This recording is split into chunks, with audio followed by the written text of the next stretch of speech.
Yeah, go ahead. Okay, cool. All right. Hi, everyone.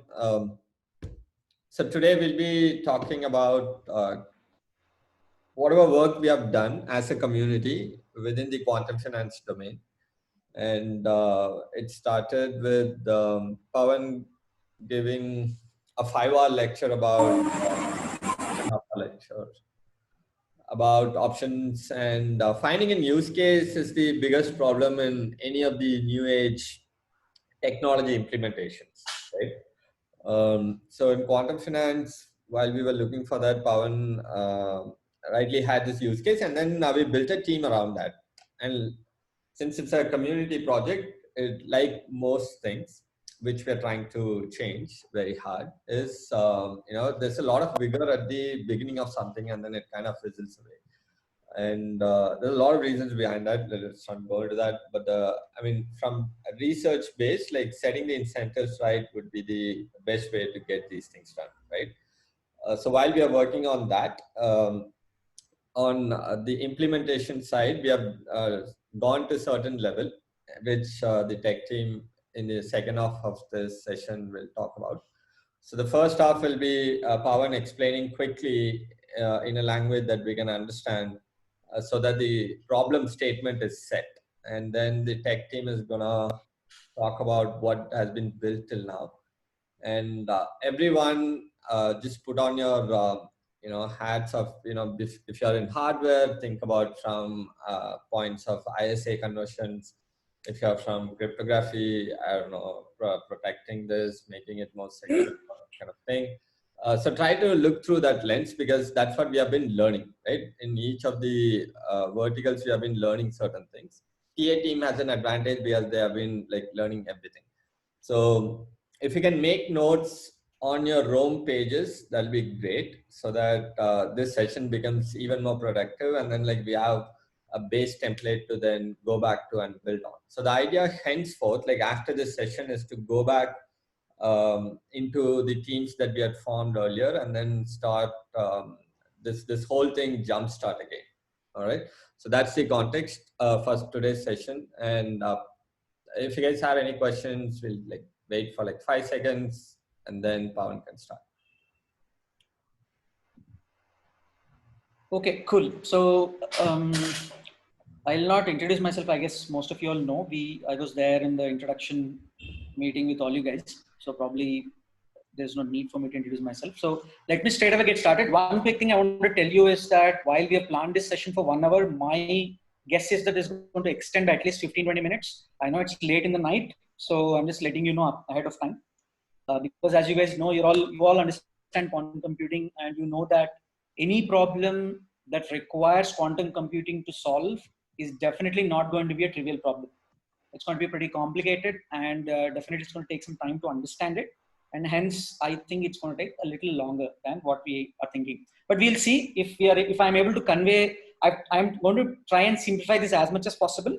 And hopefully, if you are able to understand everything smoothly, we should be able to finish much early. But just in case. Okay, fantastic. So, do you guys know what you're seeing on the screen right now, on my screen? Yeah. Yeah. Other than the professional senior gamblers here, anybody else? Yeah. Nobody knows what is this? This roulette. It's roulette. Yeah, it's a roulette wheel that you're seeing here. If you're able to see my pointer, yeah, it's a gambling instrument used in most of the casinos across the world, and it's a very simple thing to play. So basically, what happens is what you see here is a lever that you're seeing here, and this is a wheel. This rotates this whole thing. Okay, and what you're seeing here, the brown thing, this is static. This does not rotate. So what happens is a dealer who is basically from the casino, he will rotate this wheel clockwise and then spin a ball on this border anti-clockwise. Okay, and all the people on the table will bet on which number the ball is going to land in. The sockets, if you see, the green ones are holders for the ball. So eventually, when the ball is running counterclockwise and the wheel is running clockwise, After some point in time, the ball will stop running and fall into one of these placeholders. Okay, and whoever bet wins. So, for example, if I am betting that the ball will fall in 21, if it falls in 21, I get to make money, right? If you have bet that it will fall in 2 and it falls in 21, obviously you're going to lose money. As simple as that. Nothing more, nothing less. What you're seeing on the right side here is where you see, right, there are 36 numbers in total and there is a 0. So that makes it total 37 numbers, and you can place your bet on any of these numbers. Okay, I'll just quickly show you how it looks like. Can you see my screen right now? Yes. Yes. YouTube video. Okay, just quickly I'll play. You can see it running. All American casinos use the 00 roulette wheel as So do you see the ball rotating right now? Correct. Yeah. So that was a very quick thing. So basically, you rotate, you bet on it, and you're done with it. So if we, so far it's clear. The game sounds clear.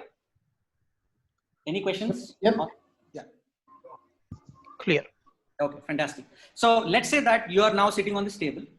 I am the dealer, and I am asking you to bet your money on anywhere, any number of your choice. Which number will you bet on? Anybody? Feel free to speak. 17. 17, 17. Yeah. Okay. Sorry? I told 5. 5. Okay. What else? I told 23. 23. Okay. Okay. Are you guys telling random numbers, or is there some rationale that you're thinking about? Let's say 17. Somebody said 17. Why 17? 17 is because my birth date is 17. Oh, fantastic. That's a random number. Not really random. How about Yeah, 23? Somebody said 23. Why 23? It is random. Okay, random. Somebody said 5. Why 5? And Okay. They're all pretty bad gamblers then. Maybe even is better. 50% probability. Yeah, well, odd is also 50. Oh, yeah. So see, essentially, if you look at, see, we are having 37 numbers, right? So if we strictly speak in probabilistic terms, the ball falling into any number is 1 by 37, isn't it? Right? That's right. Yep. Yeah. So basically, this means that the game is designed in such a way that you'll never win. Yeah.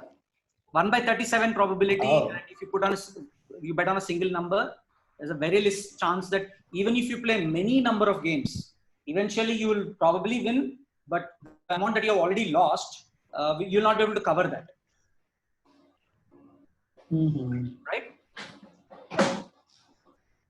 Okay, so to make things easier and to make things more attractive, what they've done with the game is that they've given some additional rules. For example, you could bet on this, which is first 12.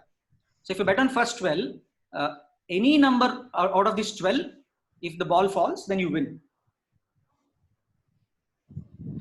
Same is the case with second 12. Same is the case with third 12. So if you bet your money on second 12, the ball should fall from 13 to 24. Any of this, you will win. Okay. Okay. And same goes with here. So 1 to 18, there is even. For example, if you bet on even, if the ball falls on any even number, you win. Similarly, red, black, odd, 1936. Anything you could do. You could also bet on the whole column, like here. So you could bet that if the ball falls on any of these numbers in the column, then you win. Or row. You can also bet on the intersections here. So if you bet on this intersection, it means that you're covering 3, 6, 5, and 2. Oh. If you bet on this common line, then you're betting on 3 and 6. Okay, so obviously these combinations will increase your probability of winning, isn't it? Yep. But the catch is that while it increases your probability of winning, it will decrease your winning, how do I say? Stake. The wins, the value of the win. So for example, Okay. if you bet on the whole column, you will only get 2:1. So if you bet 1 rupee, you will get 2 rupees back if you win. But if you bet on a specific number, for example, 8, and you win, you will get 35:1 odds. If you bet 1 rupee, you will get back 35 rupees. Okay. So now, question: will you bet on 8 or will you bet on first 12? I will go first 12. Why is that? Yeah, at least some Safe bet. safe. Okay, Safety. safe meaning, so you're basically thinking that first 12 will, because you're betting on 12 numbers, your probability of winning is higher. Yeah. So the amount that you're going to win is going to be lower. Correct. Right. So now if you see from the previous question to now, suddenly we are putting some rational thought, isn't it? Because now we are seeing that the odds have changed. So we are seeing that there is some possibility that we can win. Though the probability is still pretty low. So it's still 12 by 37, right? Even if you bet on first 12, it is still 12 by 37 of the total. Not a very high probability of winning as compared to the odds that you're going to get. Okay. Now imagine a game like this. Or do you think there is a possibility to consistently win in a game like this? So I when don't I say think so. consistently win, when I say consistently win, it means that we're talking about an probability of maybe, I don't know, 3 by 4 or 5 by 6. Probably we're talking about 70, 80, 90% winning ratio.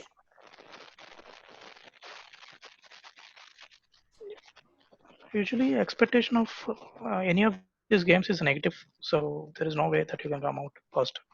So basically, I mean, in layman terms, what I can say is, I mean, I'll rephrase what you said, is that these games are designed in such a way that you don't win. I mean, are you able to connect to what I'm saying? Yes. Yeah. Yep. Look at the probabilities. If you look at the way it is designed, right? So the moment I bet on whole column here and increase my probability, my winnings are coming down drastically. From 35:1, it has come down to 2:1. Right? So one interesting fact is that, okay, I'll get to that later.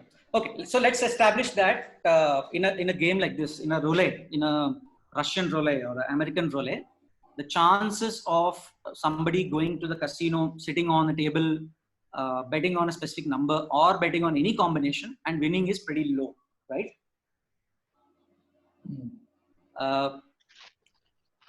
Have you guys heard of a person by name Ed Thorpe? No. No. How about anybody No. heard a person by name Claude Shannon? No. Okay, so let me tell you a short story. This happened in 1960s. Okay, so I think probably you guys all know that I'm a quant. Do you guys know what is a quant? No, don't know. Okay, so I'll tell you what is a quant. Do you guys? I'm guessing that you guys already know a little bit about stock markets, maybe. That we know. At least you heard of what is a stock market. Is there anybody who has never heard about stock market? Okay, there's nobody like that. That's good. So, and you know what people do in stock markets, right? Yeah, we will invest by shares. That's a nice way to say they gamble. Isn't it? Yeah, I mean, see how different is the stock market from this, what we're seeing on the screen. This is a game of probabilities. So is stock market, right? That's also a game of probabilities. So the day in and day out, a lot of people come into stock market. They try to buy something, sell something. A lot of the times, a lot of people reason why they're buying something, why they're selling something. Like how on the when we bet on first 12, we bet on first 12 because we thought that the probability of winning is going to be higher as against betting against a single number, for example, right? Similarly, if you're going and buying a stock, for example, Reliance or whatever, you have a reasoning there. You have a logic that you have derived, which helps you subconsciously evaluate the probability of winning in that specific investment. So if you think that for whatever reason, right? So it could be as simple as saying that because Reliance has Jio, so much of revenue being generated, there's a good chance that Reliance stock price is going to go up. So I'm going to go and buy Reliance, for example.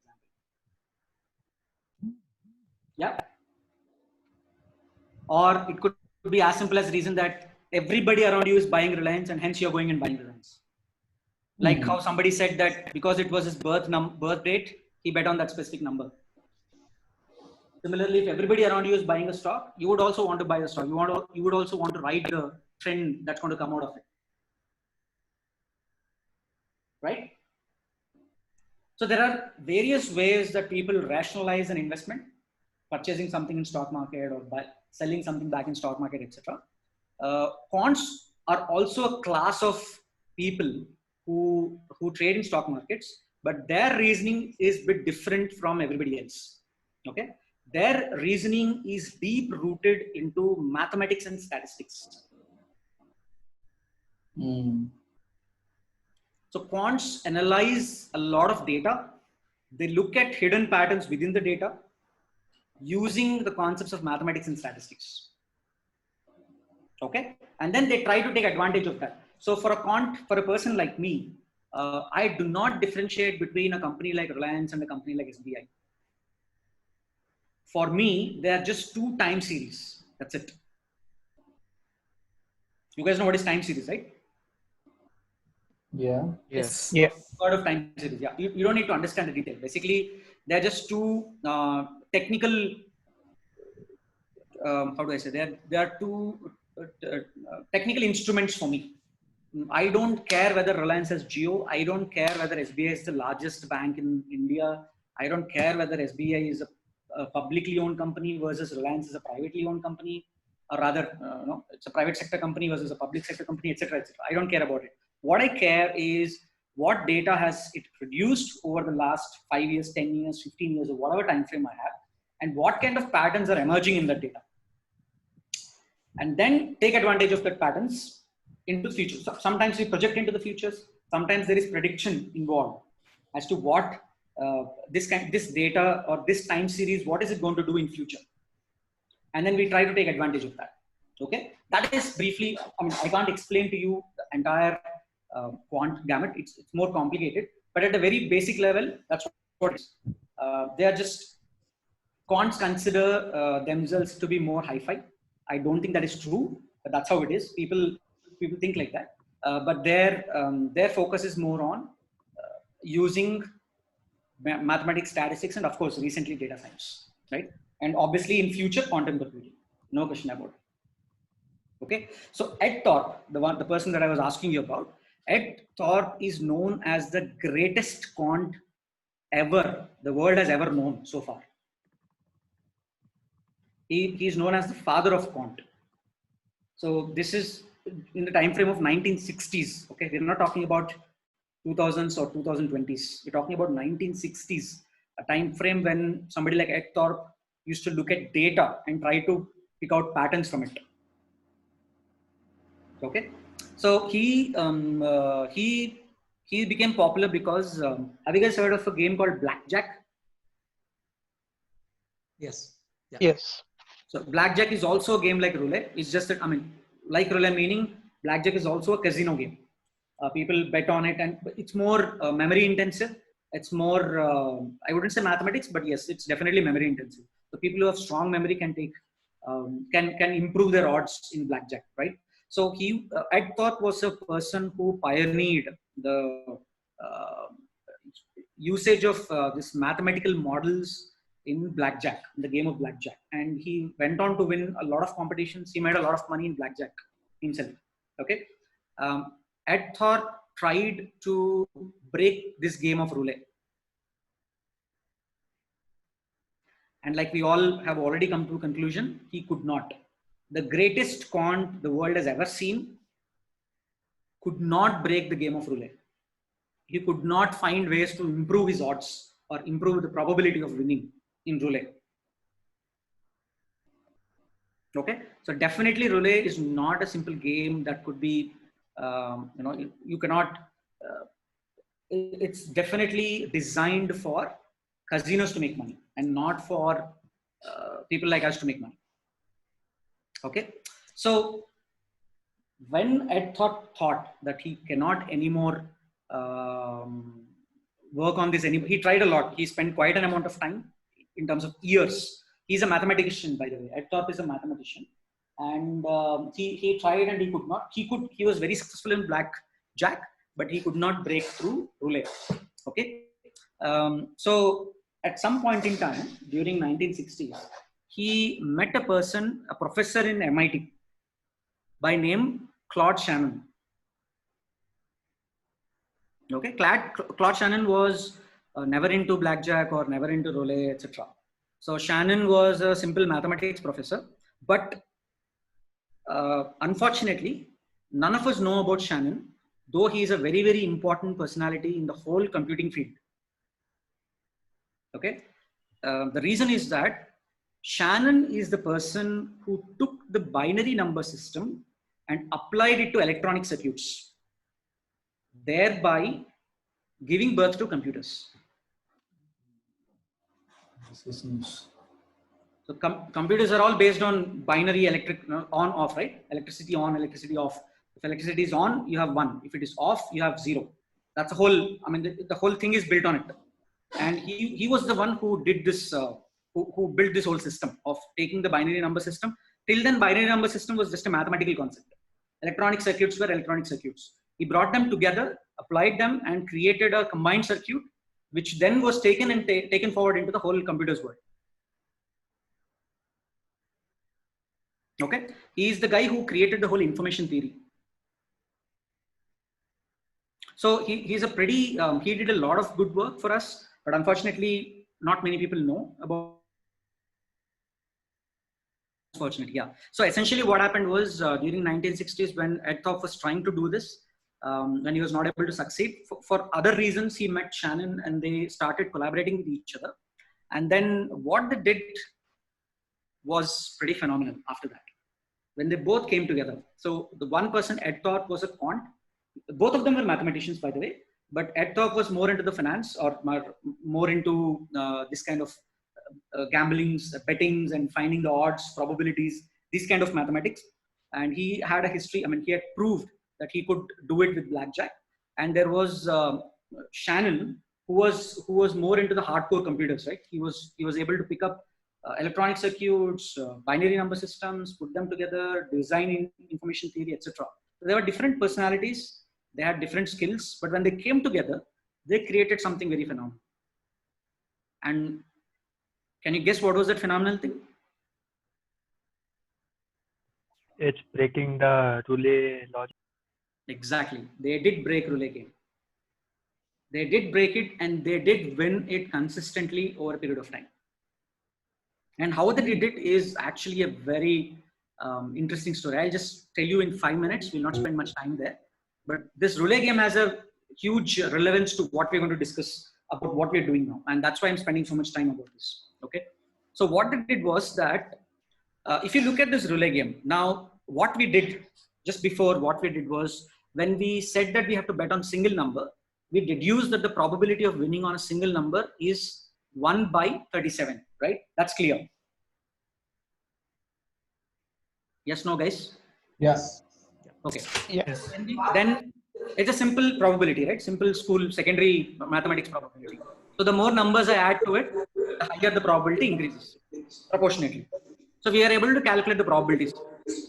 For example, if it is even number, we know that 0 is neither even nor odd, right? So we know that there are 36 numbers, so half is odd. So our probability is half. Actually not half, right? Little less than half because there is 0 as well. That's a smart thing the casino guys are doing. So you cannot, your probability is not exactly half. So pretty simple. If we have basic mathematics understanding, we can look at the probability, calculate the probability, and then no person in his right mind will bet on a single number because you know that the chances that you lose is very high, isn't it? However, there are factors influencing a ball falling in any of these sockets, which are beyond our imagination at this point in time.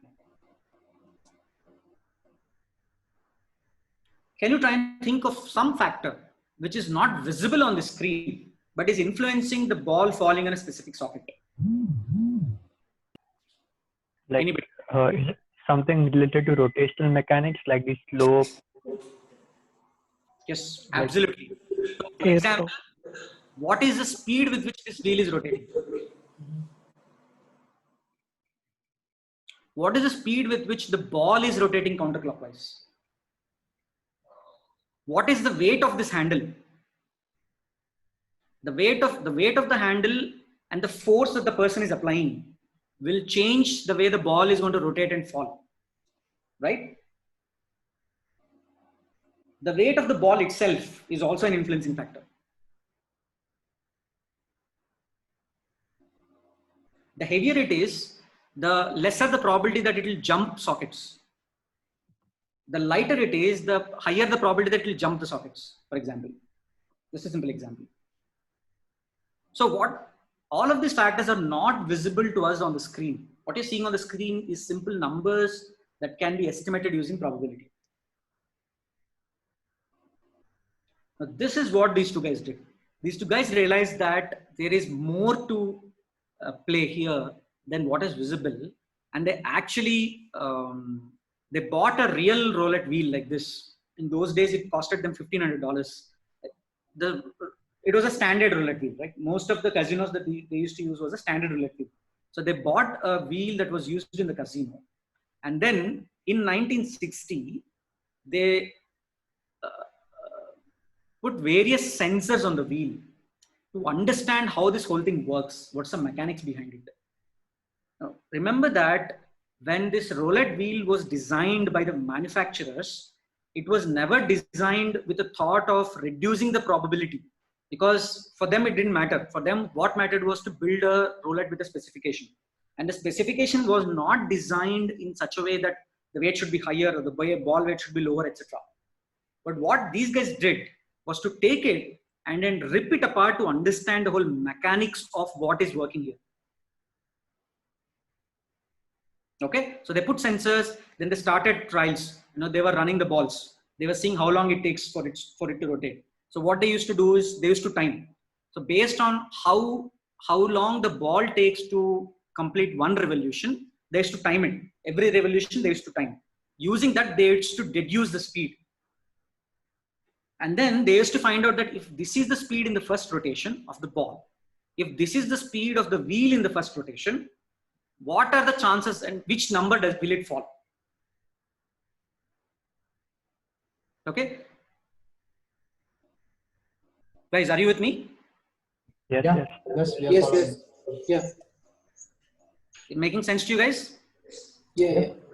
Okay. So they did all of, and remember that, see, in all of this analysis, most of these are static. For example, I could get a roulette wheel today and I could get the same ball that the casino uses. So I'll have the same weight, same ball weight, and same dimensions. Everything will be same. But the difference is going to be the pressure that will be applied while rotating the wheel. That I cannot simulate, isn't it? Because you won't know what is the pressure that the person who's going to actually, the dealer in the casino is going to apply. The time that the ball is going to take to finish one rotation, for example, will depend on how hard he's throwing the ball. Right? Yeah. So how do you put that into your model? Or how did they put it into their model? You know what they did?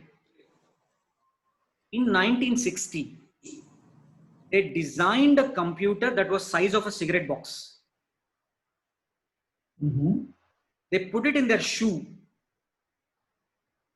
and they were controlling the computer with their feet inside the shoe.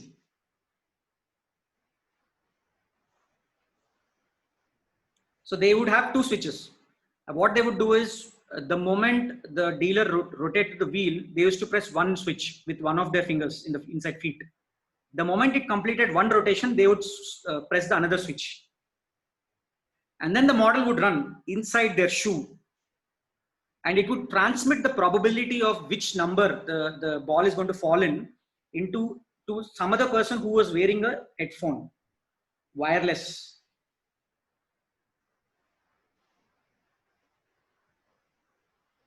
Oh Again, my God. 1960.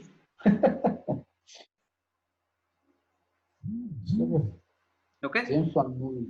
Sorry? James Bond movie. Yeah, there is a movie actually on this concept. I don't know if you guys watched. There's a movie called 21. Yes. Yeah, the movie is based on this story. Of course, there are more stories like this. but this is the original first story that happened. Okay. Now, key points that I want you guys to take home here is that number one, Edthorp was one of the best quant, rather the best, the greatest quant. He's known as the, so this is Edthorp. He's still alive. He is known as the greatest quant ever that the world has ever seen. Okay. He could not crack Rollet on his own. And he needed somebody like Shannon to come to his support. Shannon is not alive anymore, but so the skill set that both of them brought together could only then they could solve a complicated problem like this. And after they've done it, obviously many people have followed, and then it's become much more easier for people to follow, right? So coming back to this, what we are trying to do today in quantum computing is also something similar. It is not possible for one skilled team to achieve what we're trying to do. If we have to break a Rollet, we will need people from different dimensions to be designing different parts of a large system, like how Ed Thorp and Shannon did.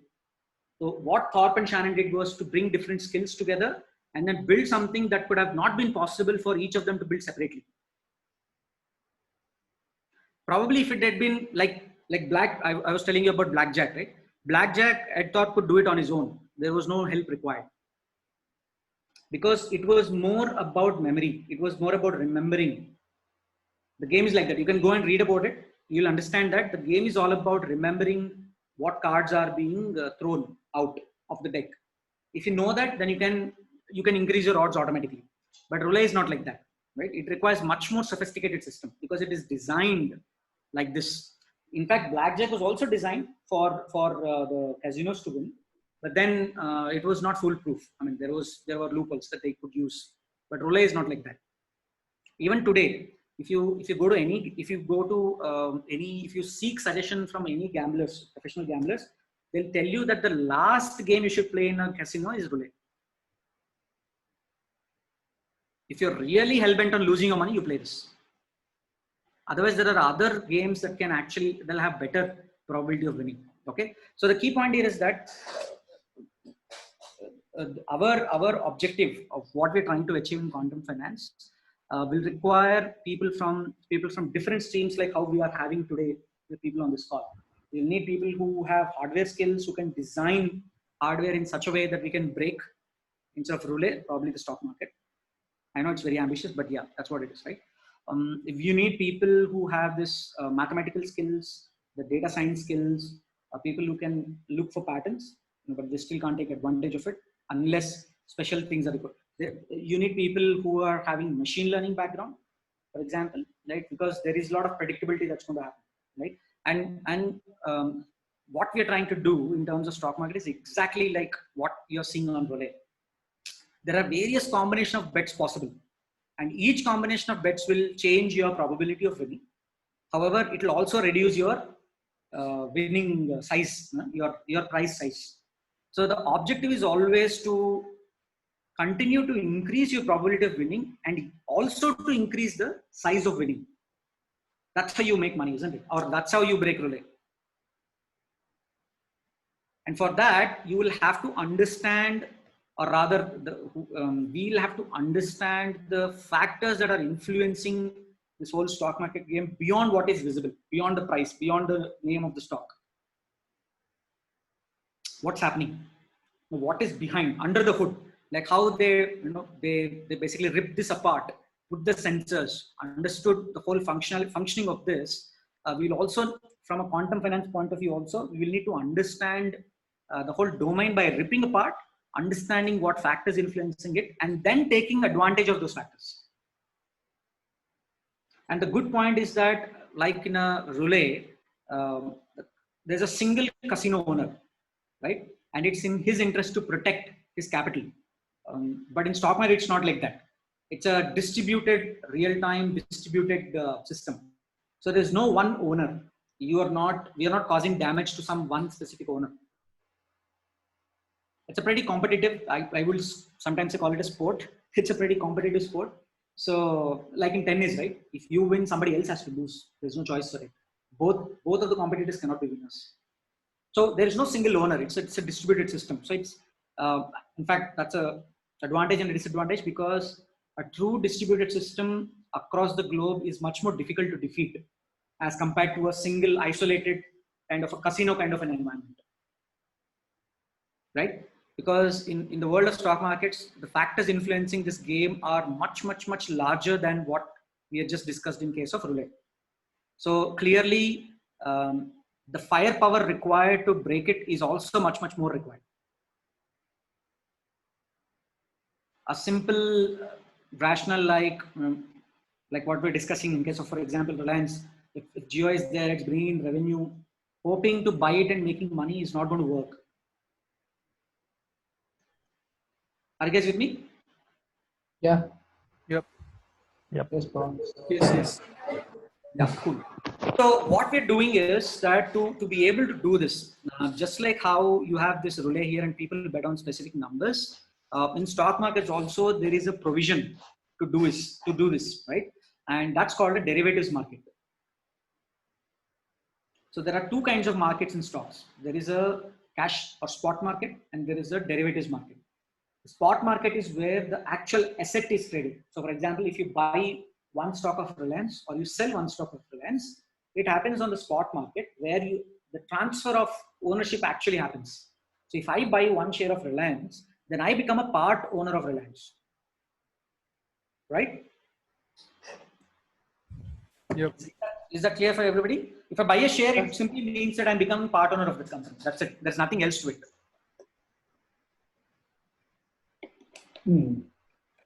So I am also owner like Mukesh Ambani. Only difference is that he owns millions of shares. I own only one share. That's it. Okay. But in the derivatives market is like this, like the relay that we are seeing now. In the derivative markets, there is no underlying asset in any derivatives market. It means it's a pure speculation area. Like how we are betting here, right? When you're betting on 8, there's nothing underlying that you're buying or selling. It's a simple bet. If you win the bet, you make money. Otherwise, you lose the money. In case of Reliance example that I was giving you in spot market, if you buy a share, after you buy the share, if the price goes down, you still own the share. The share is still with you.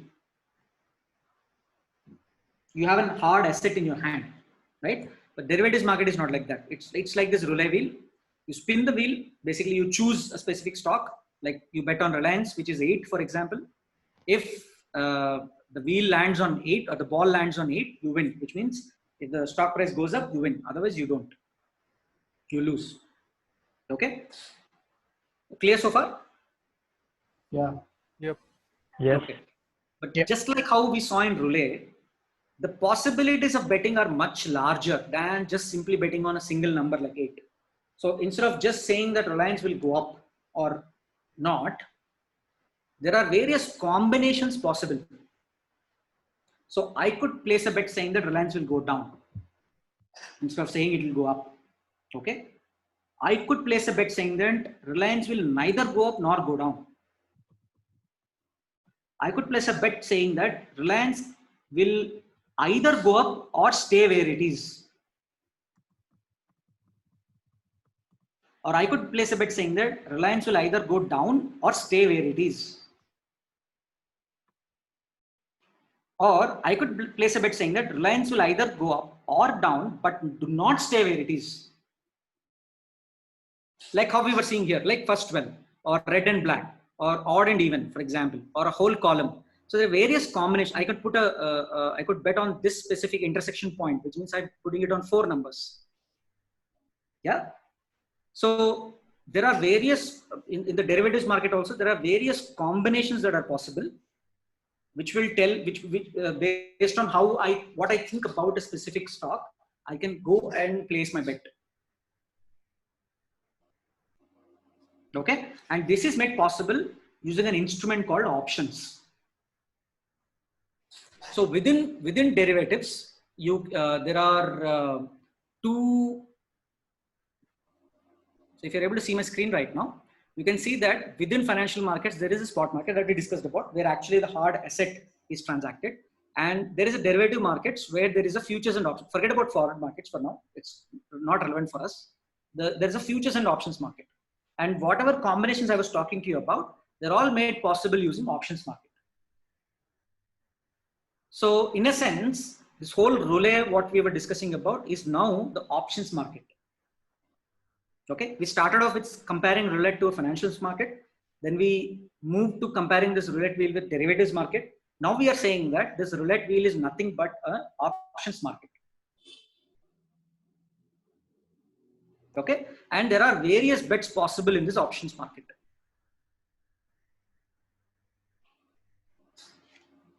I'll stop for a couple of minutes now and just see if you're able to absorb.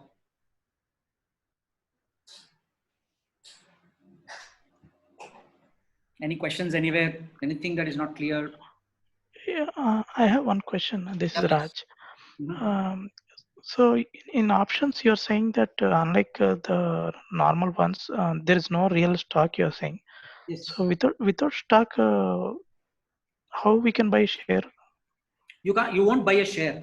Like I said, it is like roulette, right? Where you're simply betting on a happening. So the happening here is a ball landing on a specific number. Okay. Like cricket betting, for example, right? You're betting on somebody hitting a 6, for example. Okay, there's nothing. Okay. You're not getting anything out. I mean, there is financial transaction out of it, but there's no underlying asset. You don't own the cricketer just by placing a bet on his hitting a 6. Okay. Got you. It's just a bet. Similar. Okay. Yeah. You are with me so far? So is there something like that, IQ options, like add where you kind of try to guess whether the stock will go up or stock will go down? No, IQ options is what I was telling you about, is similar to spot market. So in spot market, you're basically placing a bet that the stock will go up, for example. You're buying a stock because you think it's going to go up. There are no combinations possible, unlike what we're discussing here. So as an example I was giving you, right? I can place a bet saying that the stock will not move. It will neither go up nor go down. So what you're talking about is binary option, which will basically say that either it will go up or go down. So in binary options, your probability is always lower. Anyway, let's not discuss binary options. It's completely out of topic. We do not deal with binary options at all, but just for your information. Okay. Yep. Thanks. Options IQ is binary options, isn't it? Yeah. Yeah. I think, see, the reason why I'm telling you with roulette is because explaining options within 30 minutes or 35 minutes is very difficult. Yeah, true. So to avoid that, I've given if you understand roulette game, you've understood options. It's as simple as that. Okay. Now, let me quickly then wrap this up. So essentially, like we were discussing in the beginning, there are various factors that influence this whole wheel, where the ball falls. So similarly, there are factors in options that influence how the option prices change, how they move. Do they go up? Do they go down? Do they stay same, etc., etc. So there are factors like that, right? And those factors are called option Greeks. That's a technical term used called option Greeks. I'll not discuss all the Greeks because that's out of scope for now. But one of the most important of those Greeks is called implied volatility. Okay. Implied volatility is a measure of sentiment around a specific stock in the market, or rather, it is a measure of uncertainty. So, for example, if let's say that there are 20 players on this table, okay, and you are just coming in, you're just joining the table, and the moment you join the table, you see that out of 20 people, 18 people have placed the bet on 14 number. What will be your natural reaction? Where will you place your bet?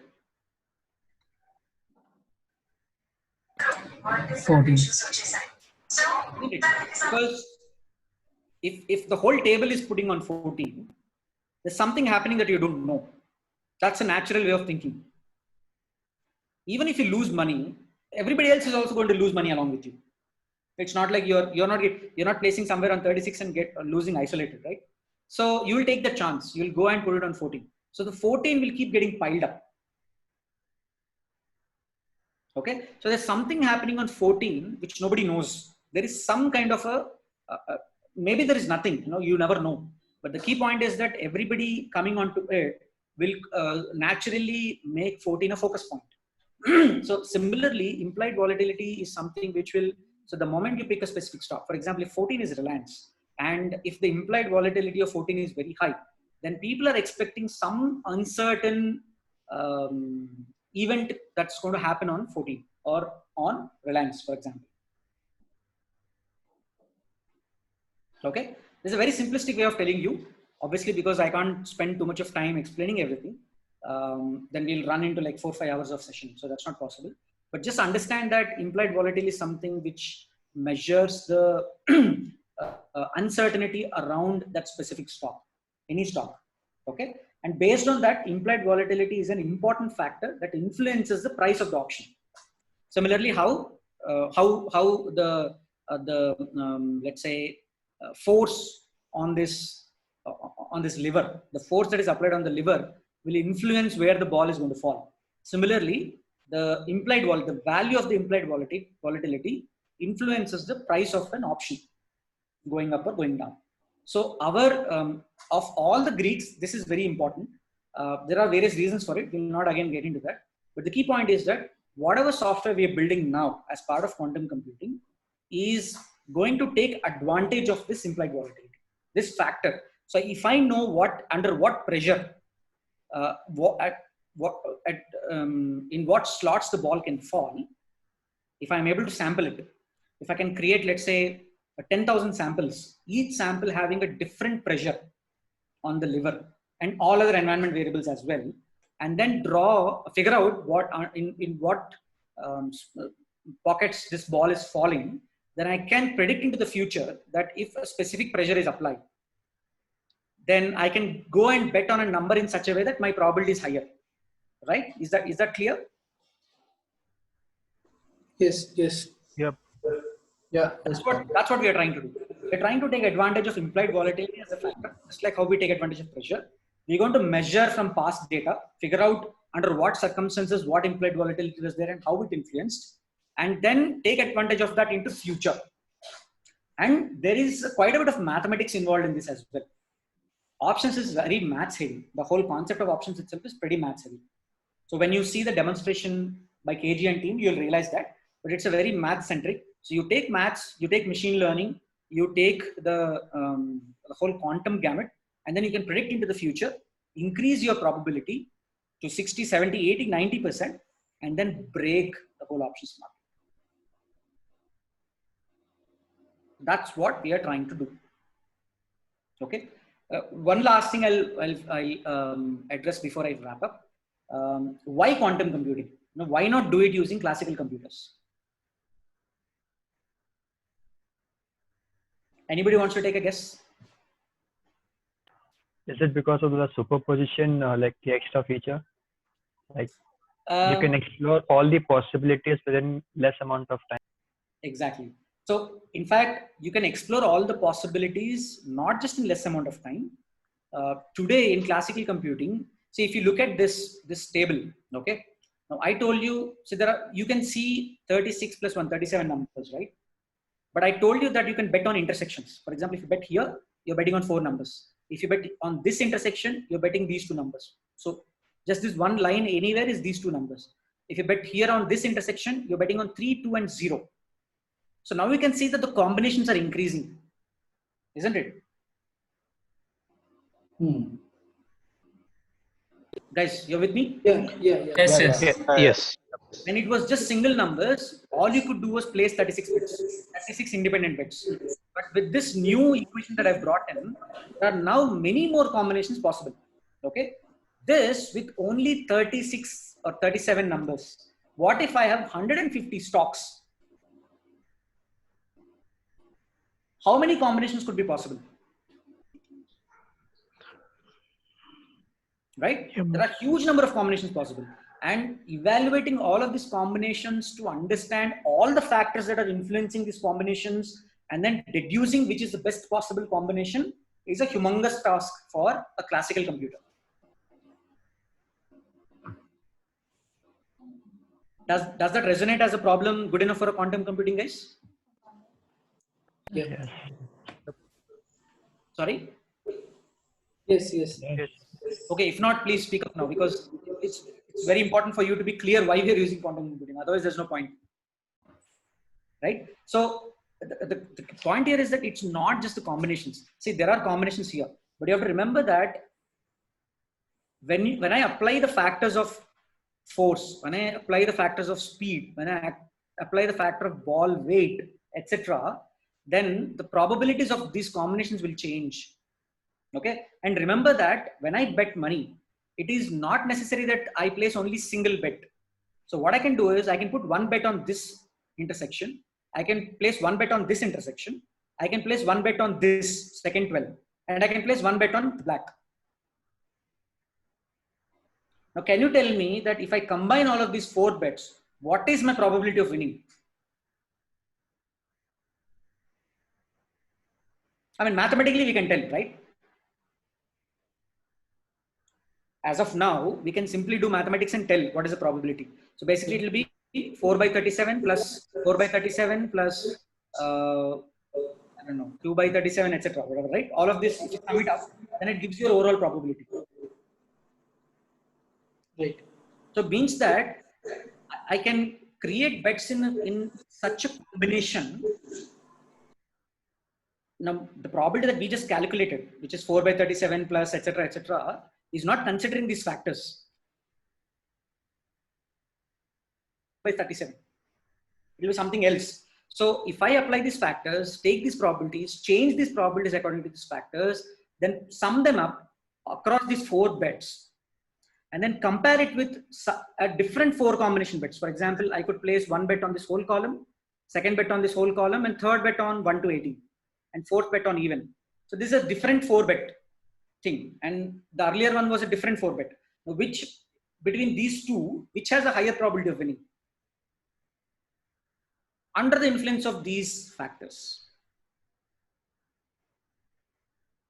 It is very difficult for a classical computer to compute this.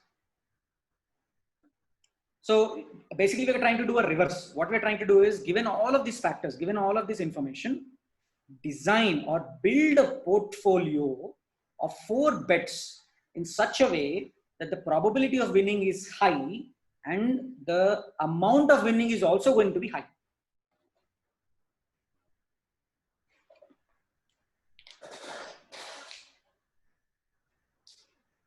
Making sense, guys? Yep. And as you can imagine, this is not a simple task that can be written by some Python program and then solved it.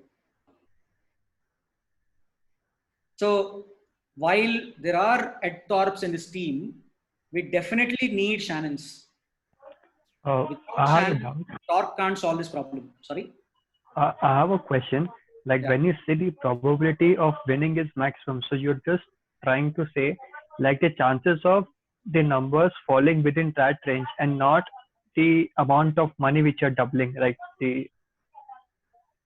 like, or you're comparing the chances of winning with the amount of money which you will get back, like. No, there are 2 factors here. One is that the probability of winning. Okay.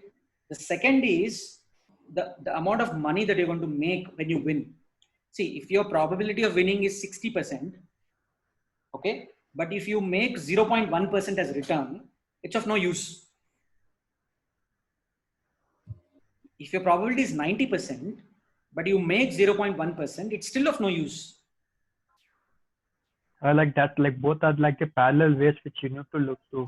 Yes, both have to be optimized if you have to talk in quantum computing terms. Both have to be optimized.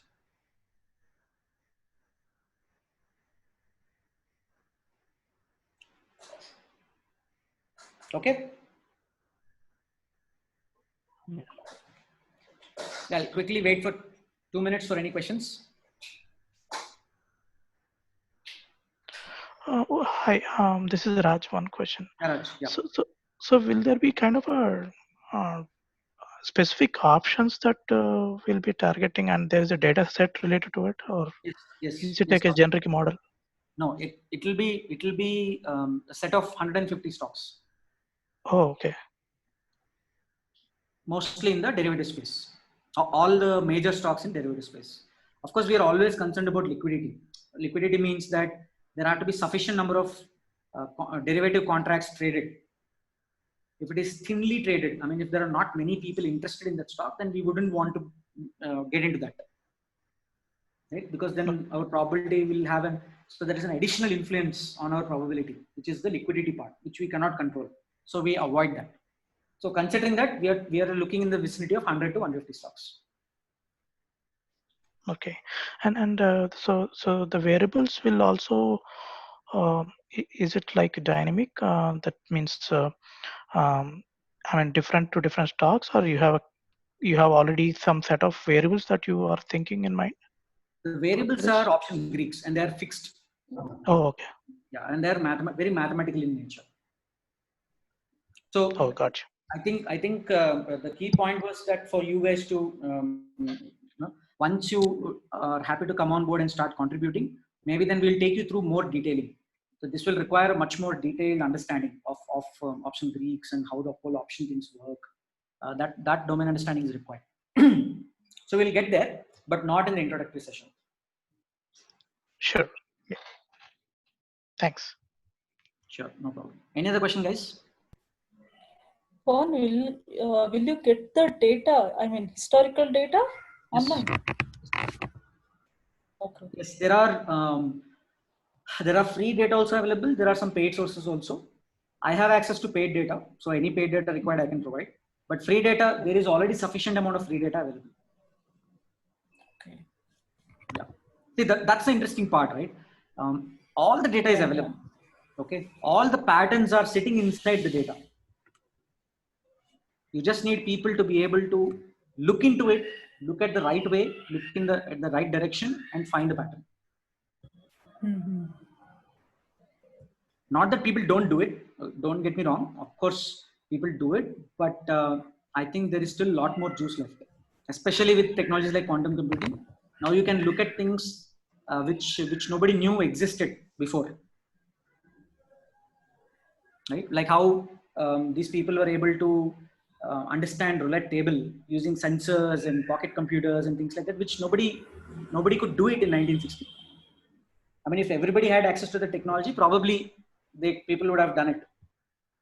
But these people created the technology and then understood the whole roulette in a different way. See, it's not roulette is not a game that was invented in 1960. It's been there since ages. But in 1960, the way people looked at roulette changed completely because of Thorpe and Shannon. So we are again at that kind of a juncture now. With something like quantum computing, we will have to change the way we look at the entire derivative space or the whole financial markets, and look at in a dimension that nobody has ever seen so far, and be able to take advantage of that before people catch on to it. Okay, so I'll quickly take you through this. What you're seeing here on your screen right now is the whole flow diagram of what we're building. The one that you're seeing, the box here, rectangle box, this is the the repeatable problem, NP problem, which will be designed using quantum computing. The rest of the pieces that you're seeing here are the blue ones are all designed using classical computing. So as you can imagine, this whole solution is a hybrid solution. It will not be a pure play quantum computing solution. And there are a few things that we are still not figured out how to do. We're still figuring out. So things like the ones that are marked in pink, we are yet to figure out how to incorporate them. This is a very functional view. This is not a technical view. So I'll quickly take you through, and you can see that there are few inputs that you're putting in. You may not understand everything. Don't worry about it. It's just an introduction session. So try to absorb as much as you can. So various input parameters we are taking into this model. So things like 100 and 150 stocks that we're talking about. Stock is called as an underlying here. And the options chain. Options chain basically tells you, for example, if Reliance is there, what options are available on Reliance, what are their prices, etc. All of those basic metadata around option for a specific underlying. So if there are 150 underlyings, you'll have 150 option chains. Okay, and then some prices, historical prices for both underlyings and options. Like I said, when I say underlying, it is a spot. So like I told you in the beginning, right? Spot and derivatives market are two different things. The real stock is traded on the spot market. The speculative trading happens on the derivatives market. So we need the prices of both. So we get the prices of both. Then we get the volatility as well. Volatility basically tells us how much the stock jumps up and down, how much volatile it is. Like how we say, right? If a person is volatile, we know that the person keeps jumping up and down. He keeps changing his opinions. He suddenly becomes sad, suddenly becomes happy. He will swing. So that kind of swings. How are we recording the swings? There are methods to record swings in a given stock, right? So we get that information and some additional information, and then we run through a process. So we can KGN team will demonstrate the process that they're doing up till this blue box. So in summary, what we're trying to do is we pick up this 150 stocks. Clearly, we do not want to use all 150 stocks. We have a specific criteria. Like I said, the implied volatility is a factor that we want to target.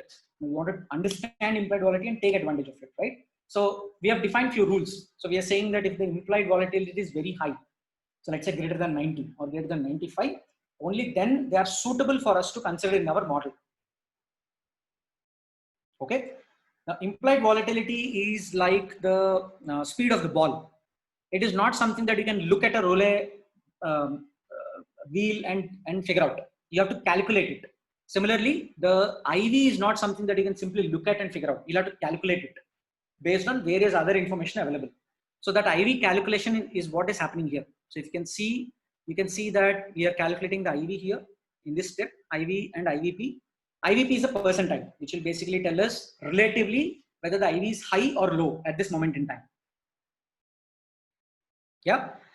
And then we do some more calculations. For example, we calculate what is the historical volatility of the underlying, because though we are speculating in the derivatives market, we cannot be disconnected from the spot market. We cannot be disconnected. So though you are speculating in Reliance, for example, in the derivatives market, you cannot be disconnected from what is happening in actual Reliance stock, right? Because there is a huge influence of what is happening in actual Reliance stock on the derivatives market as well, because that's what people are betting on. The betting that's happening in the derivatives market is on the actual Reliance stock, whatever is happening around Reliance stock. So you have to keep them in sync. That's what we are doing here. And eventually what you see here as a blue thing is basically out of those 150 stocks, in 150 stocks, probably there will be maybe around, let's say, 3,000 combinations, maybe 3,000 possibilities. Out of those 3,000 possibilities, we filter out, and let's say we are left out with 1,000 possibilities. Okay, like how we have 37 numbers here, there are now 1,000 possibilities, 1,000 numbers. Now there are various combinations possible, like first 12, second 12, third 12, black, red, even, odd, etc., etc. The 1,000 also has many various combinations possible. Now those 1,000 will have to be fed into this quantum computing model, which will then eventually generate you remember the 4 bets that we discussed, a portfolio with 4 bets or a portfolio with 10 bets or whatever is the number of bets. So that is what we'll generate, and we will generate many number of portfolios like that. So we were discussing, if you remember, we discussed there are 4 bets that we placed here, and then there are another 4 bets that we placed here. So we had 2 portfolios. Each 4 is put into 1 portfolio, right? So then we compare these 2 portfolios to see which has a higher probability of winning and also higher winning amount. And then if whichever that is, we will bet on that. So that's exactly what we're doing here. Eventually, that's what is going to be the output. I know I've rushed through, but in the interest of time, like I said, if you understand roulette, you understood almost everything. There's nothing. I think this is the example that we are discussing for the first time. Though other people are there in this who have already gone through all of this, we have never discussed a roulette example. This is the first time we're discussing.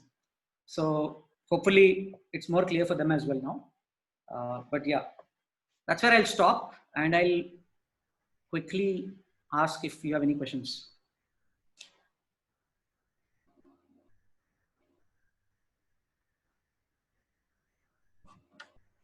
Silence, does it mean you've not understood anything, or does it mean you've understood everything? Guys, it's important that we understand this before we get into implementing it at a technical level. So basically, we will simplify this to an optimization problem, right? It is an optimization problem. Yeah. It is an optimization problem. Only that the parameters involved in it is obviously different. Each problem will have different parameters. So the parameters of this problem is this.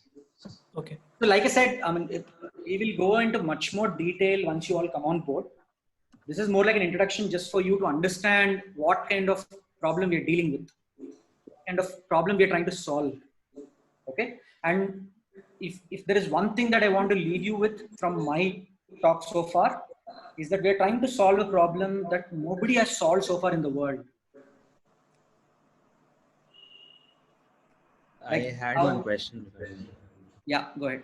Sorry to interrupt, but so as we are discussing that this is an optimization problem, so like are we using some kind of classical optimizer or like going for quantum techniques there also? Like is it We will hybrid or wait for fully the, quantum? I will pass on that question to the tech team. Okay, okay. If you have anything related to the concepts that we discussed so far, please ask now. Otherwise, I'll just hand it over to KG. So I was just saying that is, since we're trying to solve something really ambitious, something that nobody has done so far. I was just saying that we need a lot of Shannons from all of you guys, right? So any of you, This is the key for us to become billionaires overnight. Any of you wants to make an attempt to be Shannon, then we will make an attempt to become Torps. So hopefully, we can do something much bigger than what everybody else is doing. Okay, since there are no more questions, KG, over to you. Yeah, thanks, Pawan. It's an very interesting introduction. You shared the first time with us. Thank you. Okay, so we have.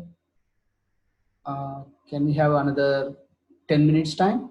Is that okay, or 15 minutes? Yeah. Okay. I'm aiming to complete by 10 minutes. With Q&A, it can extend for another 5 minutes. Okay.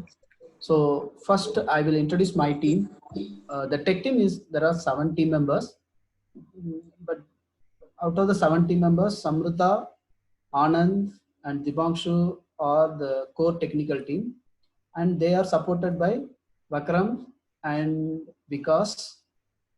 They are cross-functional, functional and tech skill set. So as Pawan demonstrated or just explained to you, it is a very, very ambitious project, and it needs a lot of knowledge and understanding of these options, and then quantum computing, QML, quantum finance, BSD. There are a lot of things we are still learning in the process. But as a start, our technical team completed the classical part, maybe 20-25% of what we are aiming to complete. That was already completed. I request Samruddha to walk through you the code base. Samruddha, please walk through the input and output, then walk through the code. That will help all the apprentices to understand what are the inputs and what is the output first. We will follow the top-down approach. Is that okay, Samruddha? Yes. Yeah, you take control, share your screen, show the input files and code. Okay, let's see. Over to you, Samruddha. Yes.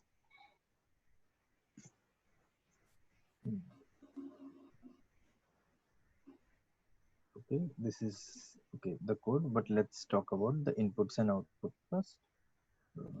Connecting. Okay, this is one of the inputs. Let me clear it. My screen is visible, right? Yes. Yes. Yes. So this is one of the historical data. This file has, along with dates, all the, let's say we have collected some 150 underlines, Bank Nifty, Nifty, ABB, ACC, Reliance, and so on. So they are present here. These all are the stock prices at the end of the day. So let's say if I'm talking about this value, ABB on 1st January 2019 closing price was 1285, and ACC 1st January 2019 closing price was so on. We are more interested in latest date, which is, let's say, 11th August 2020, and we are seeing this first one, which is Bank Nifty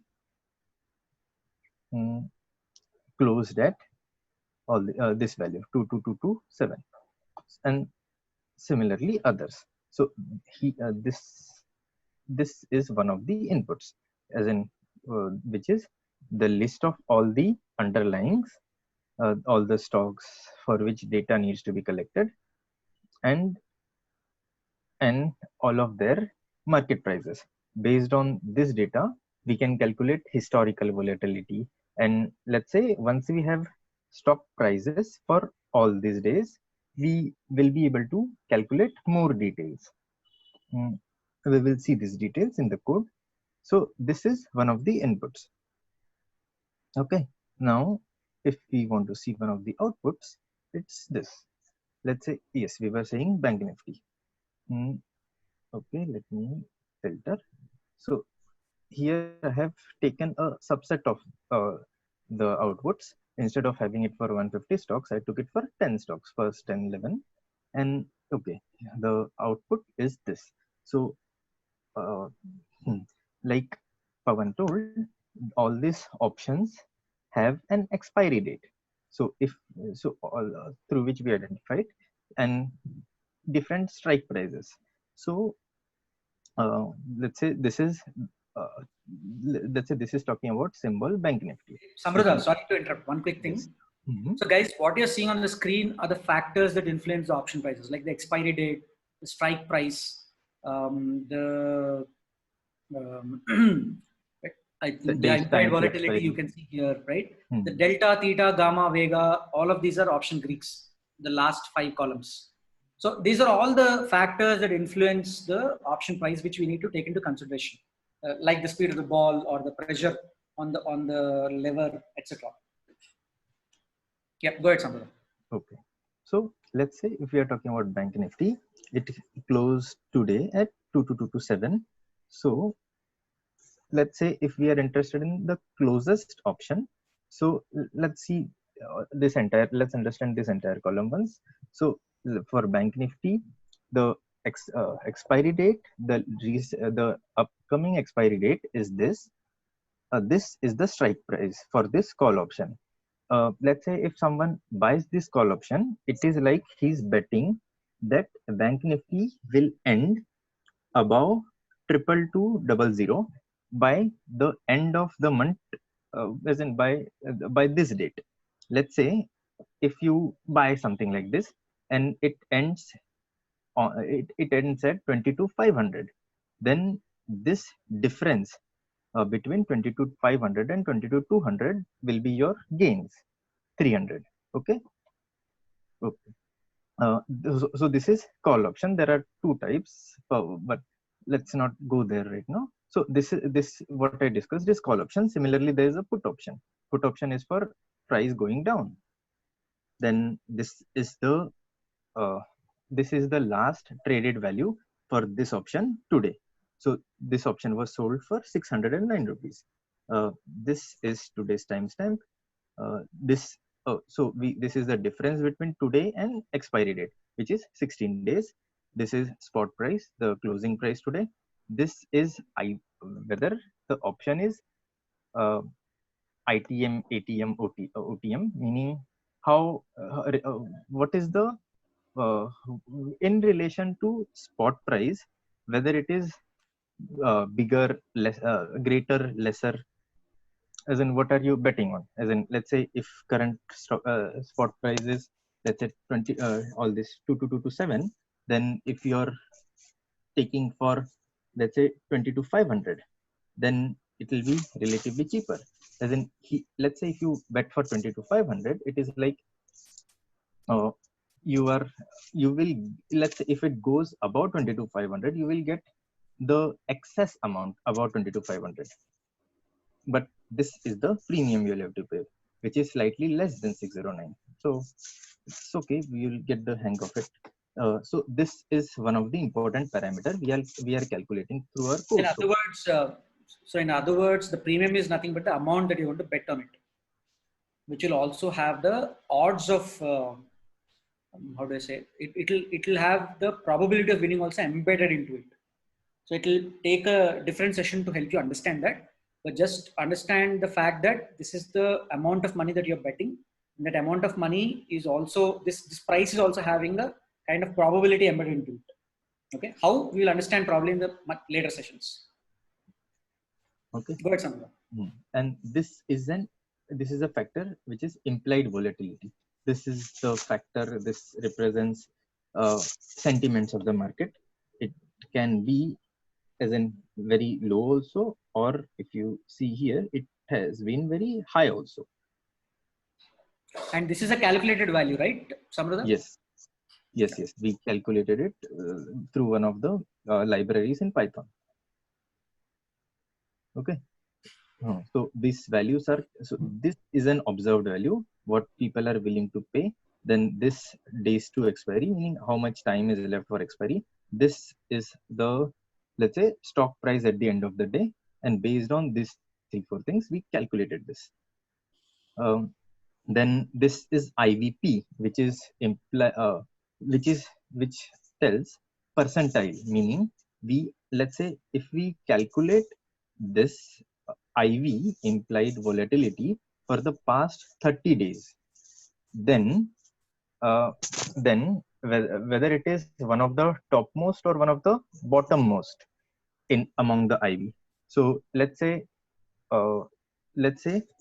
in this case, this IV, this option, Bank Nifty option of 21,800 PE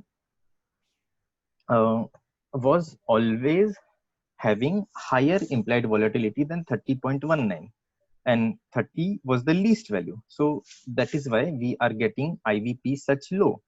Whereas there are cases where IVP is as high as 98, 97, which means it is one of the highest. So today the IV, implied volatility, is highest in the among the past 30 days. Okay, so yes, this is number of days considered, 2930. Okay, then yes, these are the Greeks which influence, which we have actually calculated from, again, this prices. Okay, now KG, shall I go over the code also, or is this? Anand, would you like to go over the code, or Samruddha will continue?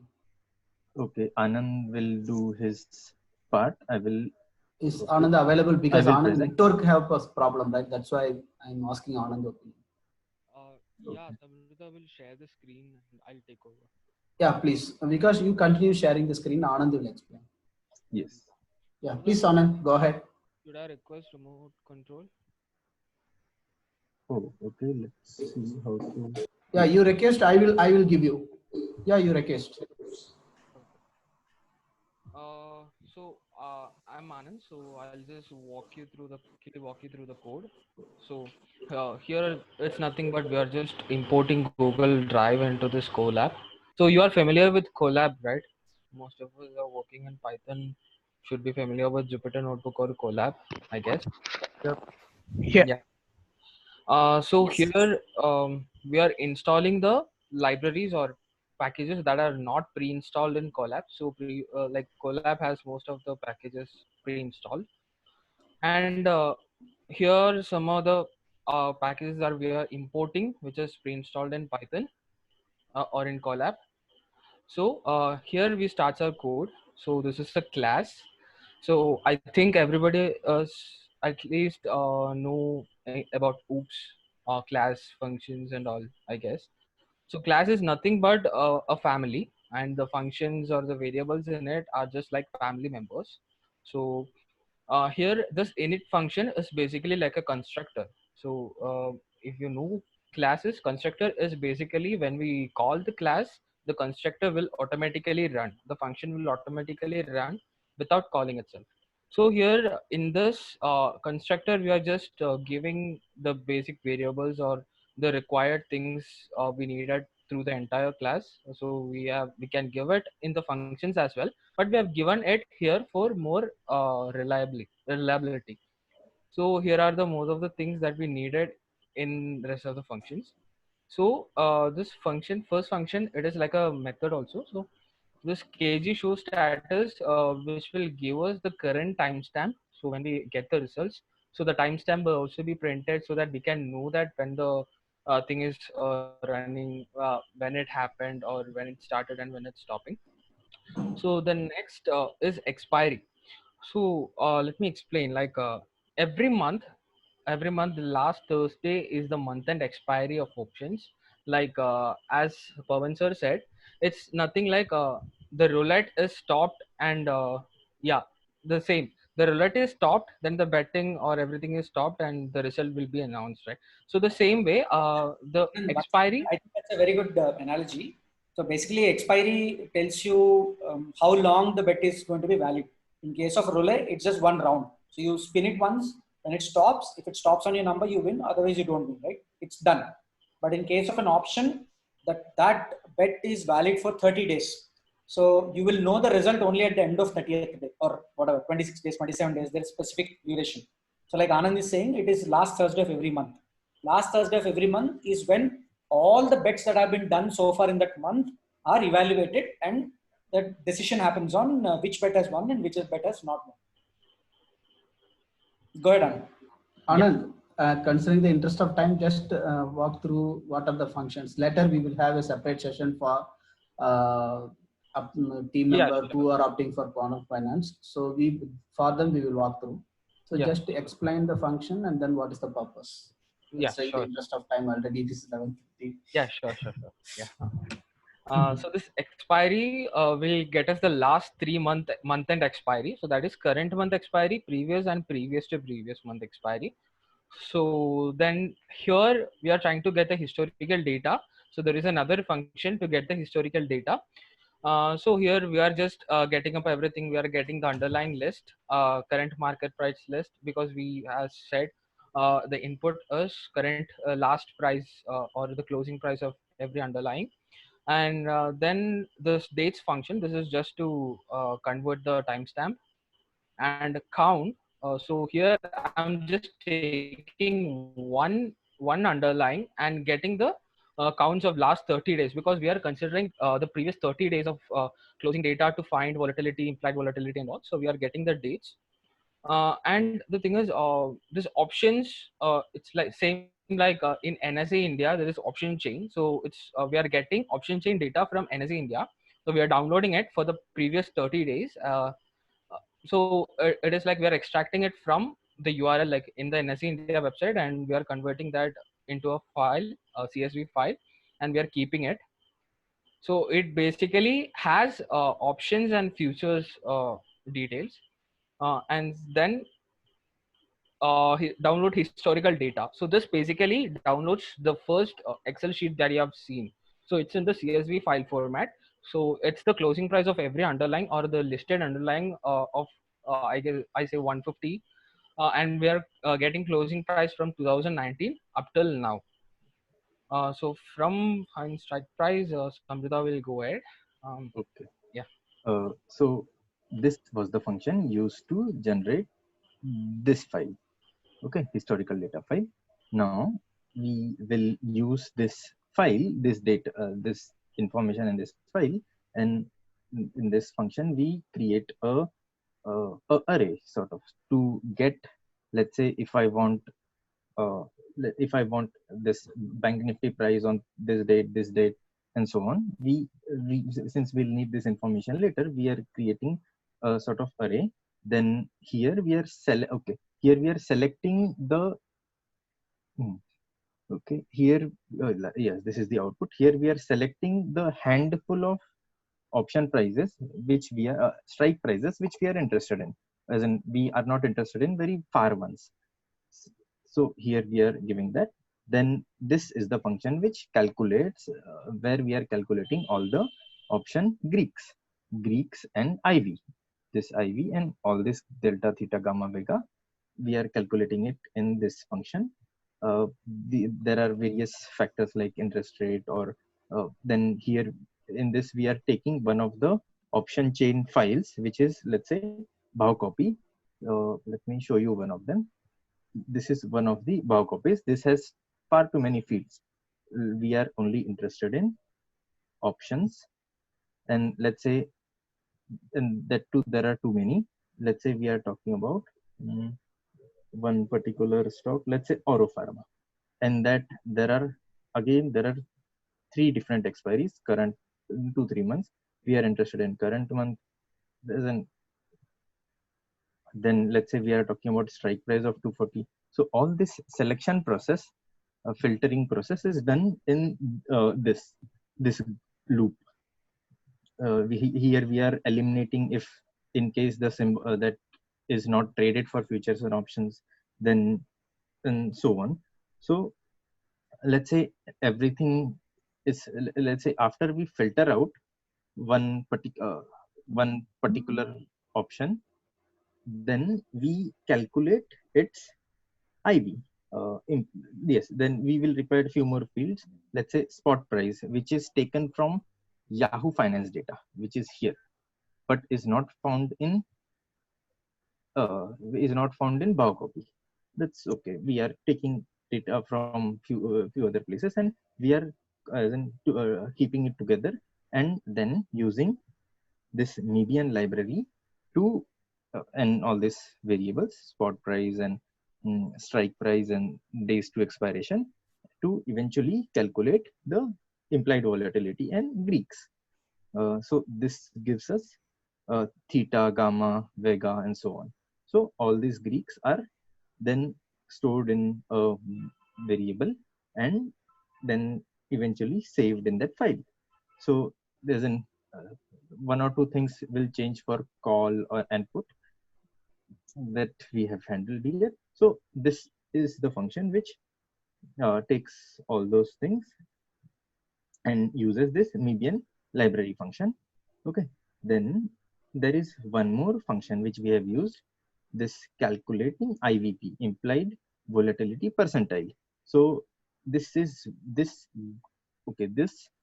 checks the, okay, now we have filtered out one single, let's say, option which we are interested in, and then what we will do is we will check this for last 30 days, as in this data is, let's say, for 15th May.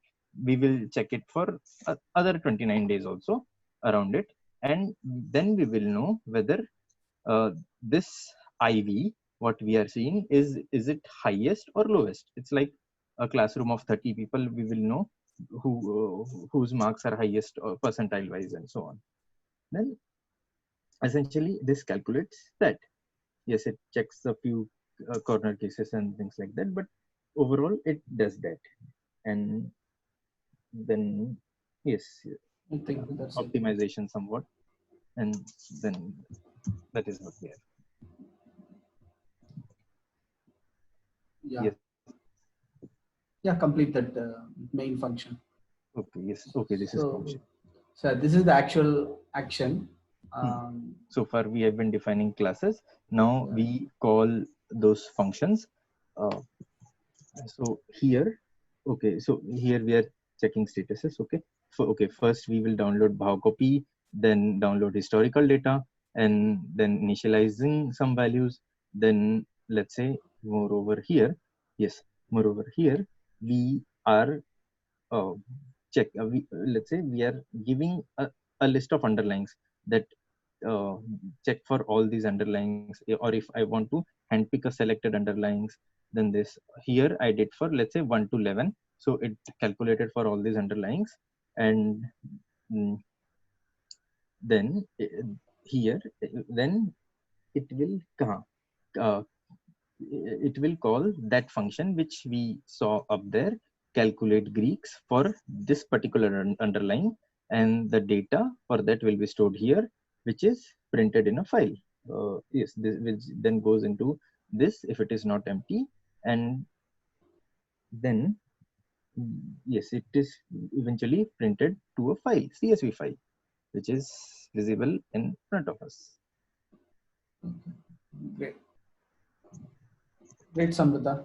So team, this is what we have done so far, and we are continuing our efforts to build the quantum logic for building the portfolio creation, as Pawan pointed out, for which we invite the team members from other verticals quantum hardware, quantum machine learning, and what is the other one? Quantum cryptography. So all verticals except TA. TA also can join because TA is that is another vertical which is going to mission critical. And next one is this quantum finance. So we are inviting who are all interested to join the quantum finance initiative. You can express your interest tomorrow or over a time within 1 or 2 days to us, because we are jumping into the development. We are resuming our development starting from today. So this is the main reason why we conducted this session, this peer learning session on a consecutive day, to communicate to the team members that we are jumping onto the continuing our development efforts into quantum finance, which is the very, very important initiative for quantum computing in India, which is going to be differentiators for us from other quantum enthusiasts or quantum organizations. So with this, I would like to invite you for questions and answers, Q&A session. If not, we will close it for the day. KG, I have a question. Yeah. I am assuming the currently it is in classical computers itself, and we have to convert it to quantum computer. Am I correct? No. The quantum portion is the addition of this. As Pawan pointed out, this is a hybrid approach. Whatever we have done, this input will be fed into quantum algorithm. Amruta, can you stop sharing your screen, please? Yes. I'll just bring up the. Yeah, bring the mirror. So if you can see my screen now. Nishmita, you can see now, right? Yeah. So what you saw right now, whatever demo we showed you, is up till this blue color step.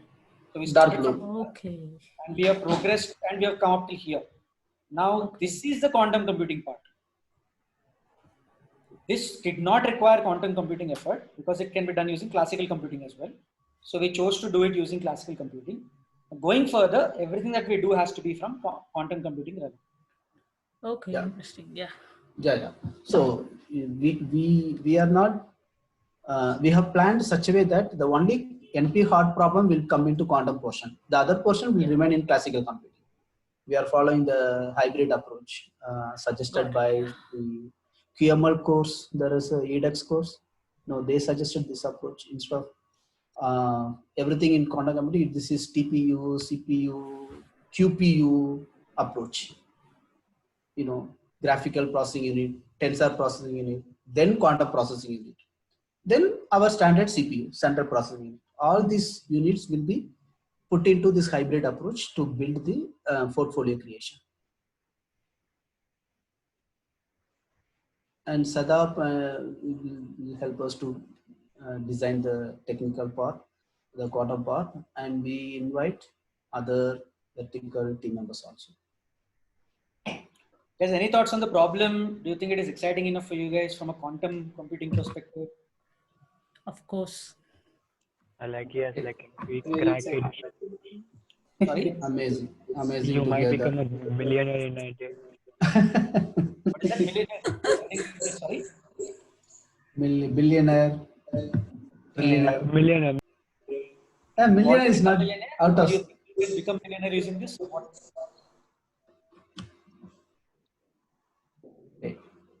Okay. Any other questions? If not, we can close in another 2 minutes because already it is 11:40 now.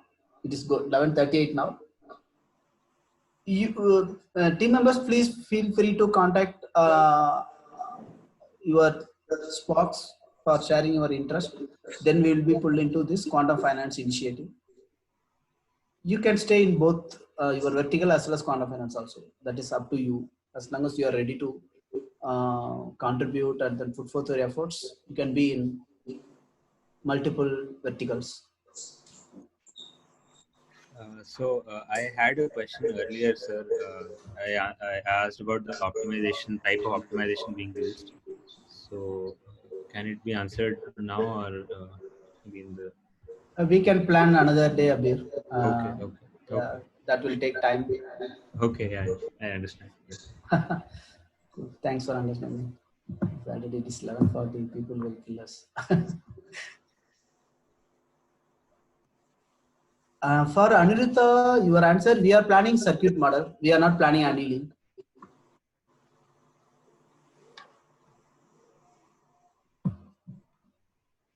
Okay. If nothing much, we can call it for the day. Later, we will share all the details. Then we will collect interest from all the team members. Then rearrange the team and share the initiatives and then share the plan. This particular initiative will follow the proper program management or project management principles. We'll follow Scrum model. We will have daily Scrum stand-up calls, Scrum calls, then sprint. All those things will be followed. This will be more software development initiative compared to our other initiatives. What we are doing now, this will be follow different PM model, agile methodology. So whoever opt for this group, ready for contributing more and then put forth a lot of efforts. Okay, Pavan or Pradeep or anything else you want to add? Nothing much. I think we are waiting to see our torps and channels. Yeah, great. Thanks, team. Have a good rest of the day. We will connect tomorrow as usual for their respective verticals. Bye-bye. Great session, by the way. Thank you. Great session, sir. Bye-bye.